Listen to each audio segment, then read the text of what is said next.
have you heard that your earliest, most significant memories are the ones that define who you are and what you do? Yeah? Well, I'll start with that. So picture this. You're in Turkey, it's 90s, and it's a vibrant couple, young, right? They have passion, they have hope, and they have a little 9-year-old daughter. They moved to this little town, a little bit backward, into a new, brand new flat. Now, I moved more than 20 times in my life, but that flat is vivid in my memories. And the kitchen. Oh my God, the kitchen. You know 90s fashion, right? A little bit bold, yeah? Well, that kitchen had white and bright yellow stripes all over the cupboards. Yeah, that was my kitchen. And that kitchen, very quickly, became the heart of our family. It meant to me the home-cooked meals, the Turkish brewing tea, long, long discussions with my mom, and those slow Sunday breakfasts. Oh, that was great. And dinners, family dinners. We had so much fun, laughter. At the dinner, we were talking, debating who was going to eat the biggest slice of the watermelon. And I heard this bang, deafening sound, and then this blood-curdling scream, a scream of a woman. Now, I'm 9 years old. I don't understand. I didn't know what was it, but I remember that I was feeling a bit confused and scared, and I saw confused looks of my parents. Screams got louder, and I started to hear words that I wasn't meant to hear. And then I started to hear slaps, furniture moving. The noise was coming from our next door neighbor. Very quickly, my mom said, "He's beating her, right?" My dad nodded. She said, "Let's call the police." My dad reminded her that we were in Turkey and the police would not intervene unless we heard her ask for help explicitly or we thought that he was killing her. So we didn't call the police. My mom said, "Let's go and knock on the door." And then a few minutes of discussion, they said, maybe that will actually put her more in danger. So we did nothing. We tidied up, we cleaned up the kitchen, and we retreated into a room, away from the common walls with our neighbors. I was 9 years old, and that was my first encounter with some nasty realities of life. Domestic abuse, violence against women, legalization of all that. That is criminal. And you know, domestic abuse is dreadful. In the UK, 1 in 4 women and 1 in 7 men face domestic abuse. It's unacceptable. But legalization of domestic abuse, acceptance, systemic acceptance of that violence, that is criminal. And what is tragic is an entire nation becoming cynical and indifferent about it all. With time, the beatings became frequent, then regular, then almost daily. It no longer shocked us or revolted us. My feminist, idealist mother, my activist father, they became cynical and indifferent about it. I was too young. I was 9 years old. And then very soon after I left to Istanbul for my studies into a boarding school. One day I came back and I didn't hear the beatings, so I was worried. I said, "What's going on?" And my mom said, "Oh, Zeynep, the wife, she has been in the hospital with a punctured lung. He broke her jaw and her wrist." I knew that because my dad worked in the hospital. She didn't press charges. Her family didn't do anything either. Nothing ever happened yet again. So bear in mind, growing in that country, I faced many, many incidents of injustice and inequalities. I became a very angry teenager, right? Very angry teenager. And I decided to show that. I didn't know how yet. I think I was around 14. I was watching this on the TV. Something horrible happened. 16 students were in jail because they wrote "No to paid education" on the walls. Worse, they faced horrible, horrible police brutalities.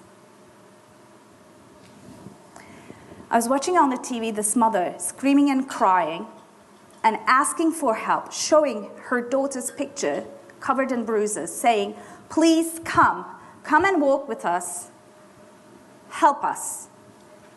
And in that moment, something weird happened.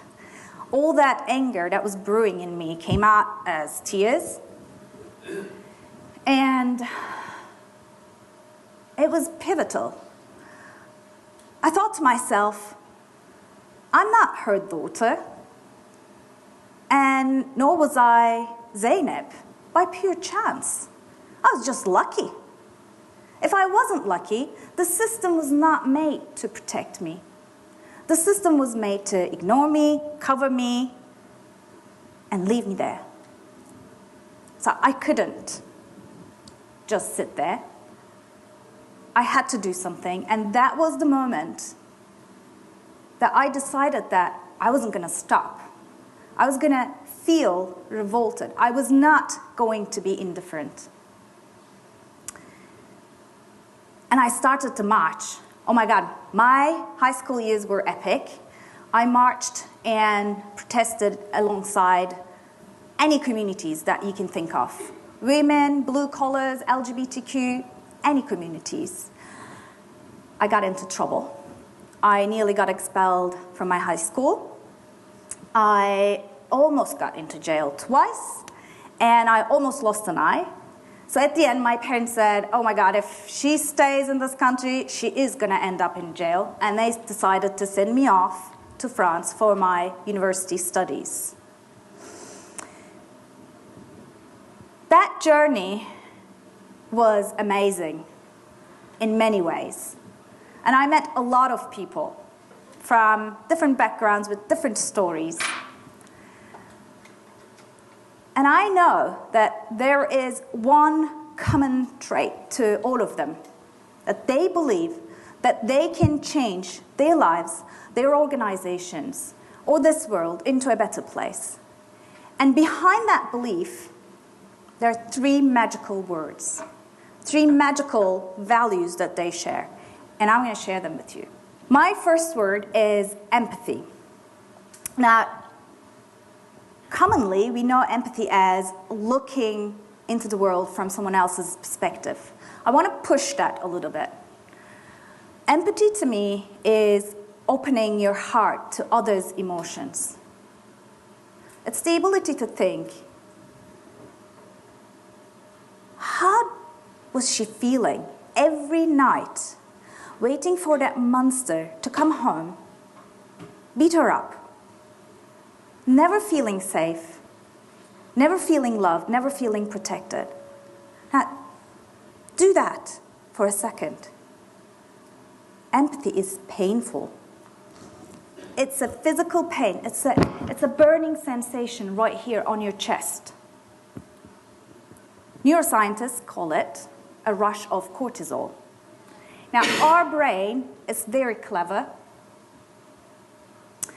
and it's made to protect us. So what happens is empathy pushes, your brain pushes back, and it distracts you. Every single one of you, felt that distraction. It's the moment when you hit another channel because it was too much, that war images on the TV. It's the moment when you just turned your look away because there was a homeless person suffering right there.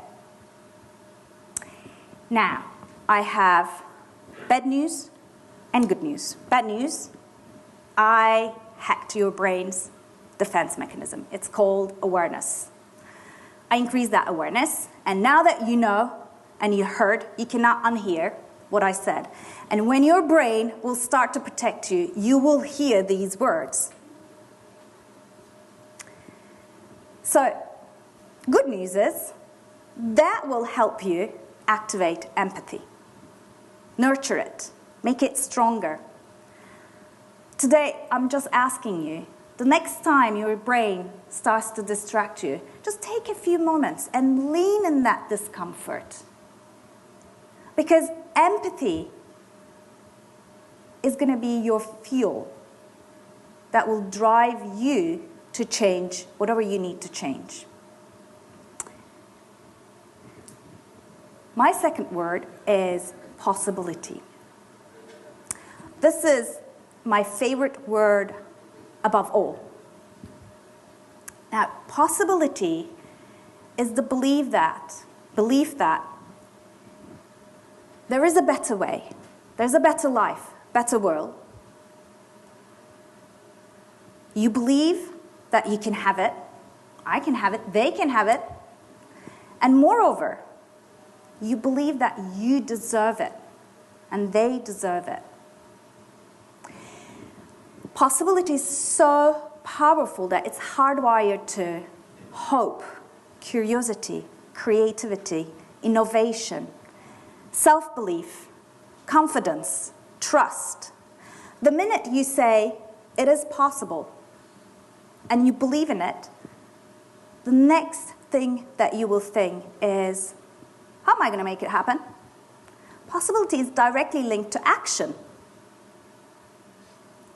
Now, I suggest, next time you say, it's not possible, take a moment, change that thought, say, it is possible, I believe in it. And then watch that shift in your mindset. Watch how things actually revel, and you start to think, how can I make it happen? My third word is community. Now, if empathy is the fuel, possibility is the engine. Community is the entire road system that will take you from here to that beautiful, transformed world.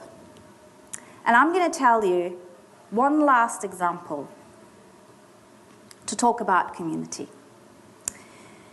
6 years ago, my activism took another form, a little bit more purposeful and focused and manageable with family life. So, my daughter was 1 year old. I read in the Gender Equality Report that it will take 100 years to establish gender equality in the world.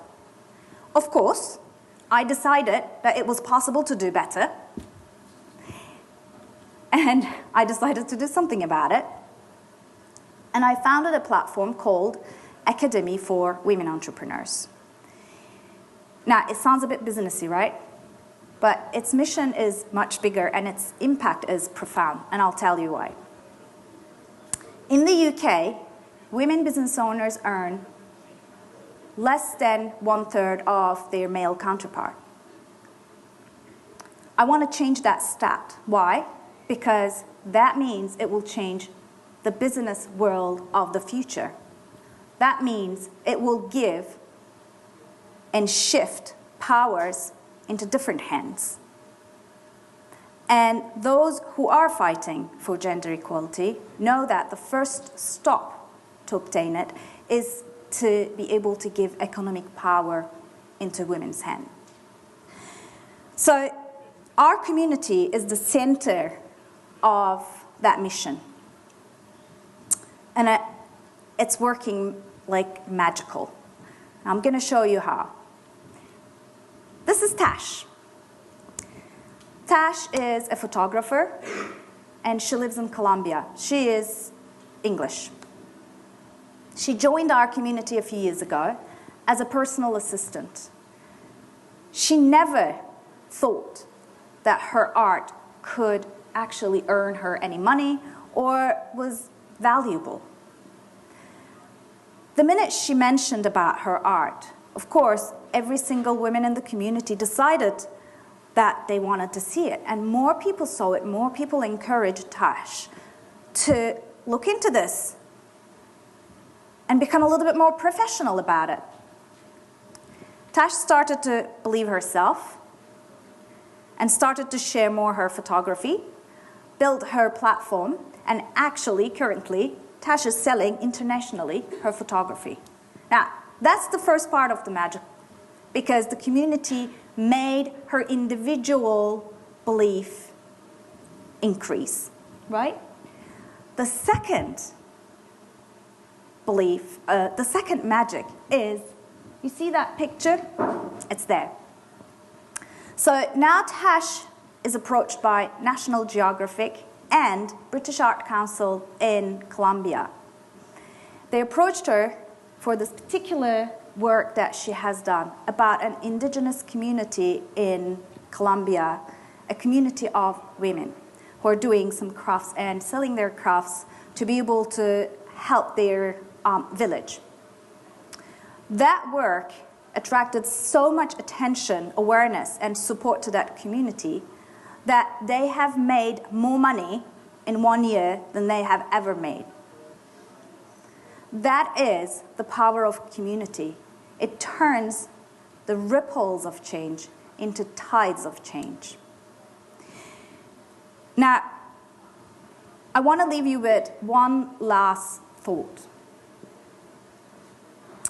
Next time you feel a little bit disheartened, depressed, a little bit empty about where your life is, where your organization is, or where the world is going, instead of getting into grips of cynicism and indifference, tap into power of empathy, possibility, and community.